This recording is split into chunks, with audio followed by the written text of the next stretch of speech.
And so this is a call-in show. Marty's going to be on for about 15 minutes, and then he'll come back and he'll take questions about Muhammad Yunus. Tonight, Marty Jenkins, locally from Santa Barbara, a friend of mine, a Toastmaster, will portray Muhammad Yunus, winner of the 2006 Nobel Peace Prize for his work in overcoming poverty through microcredit loans. Marty will be sharing in the first person as if he was Muhammad Yunus. So, portraying Dr. Muhammad Yunus, Marty Jenkins. My story starts in a country that is now known as Bangladesh. Bangladesh was East Pakistan when I was born and raised. And for those of you that are not familiar with Bangladesh, it's the poorest large country in the world. There are 150 million people, 40% of which live in poverty. This is the country that I was raised, and I've had the privilege of being a part of trying to make a difference. I had the privilege of receiving a scholarship from Vanderbilt University and coming on a scholarship to that university where I received my doctorate degree in economics. From there, I went on to teaching in the United States, at which time there was the political changes in my country, and East Pakistan became Bangladesh, and there was a bunch of turmoil. And in that turmoil, I decided that it was time for me to return to my native country. In doing so, I then became a part of Chittagong University in Bangladesh, heading up the economics department there. And while I was starting to teach, it was a period of time in Bangladesh that we were going through famine, and we were going through other problems. Bangladesh has been a poor country and has had very poor weather and government. And so we were going through these problems.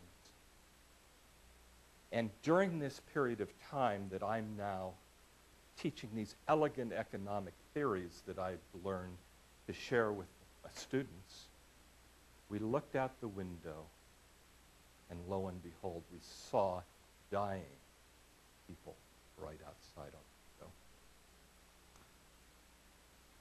It caused us to think about, what is the value of all of these incredible economic theories if right outside our window people are dying?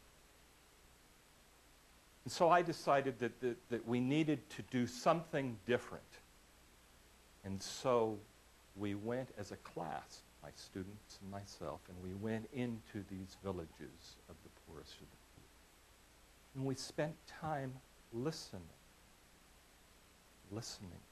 as you folks focus on listening and on compassion. And in doing so, we started to hear people's stories. And I met with one woman who made bamboo stools. And I talked to her about her business. And what she shared with me is that she's been making bamboo stools for years. And what she winds up making is 2 cents a day for making bamboo stools. And I asked her, why is that? And she said, well, I can't afford to buy the raw materials, so I have to borrow the money from a lender who charges an exorbitant rate. I then make the stools, and then he forces me to sell them back to him.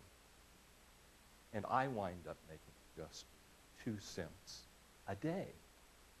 And I've been doing this for years.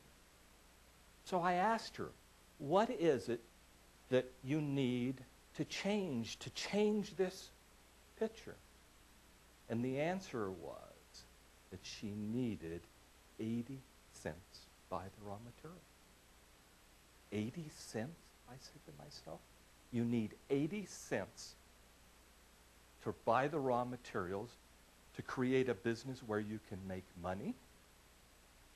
Our students then went and visited with other people within the village, and we continued to survey, looking now for this common thread. And what we found was 42 villagers who needed a combined $27 to make their entrepreneur go. $27? I decided for $27, I can do something about that. I have some money. I can loan them $27, so I did. And this was then the start of the program. And we worked with these villagers, and the villagers started their little businesses, and they were now making money, and they were now repaying.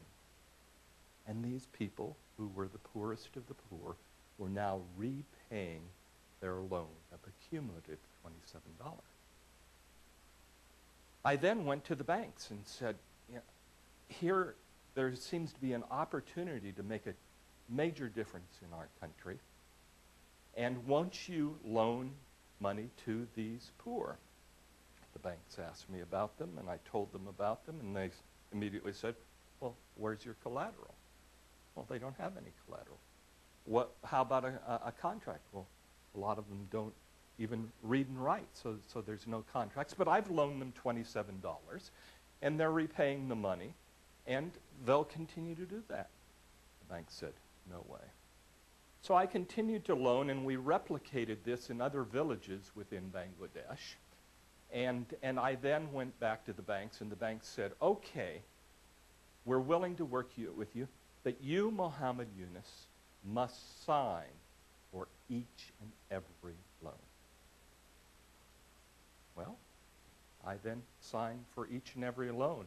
And there became thousands of these, and we replicated this in other villages, and I went back to the banks again and said, we now have these people that are repaying the money. Won't you loan to them?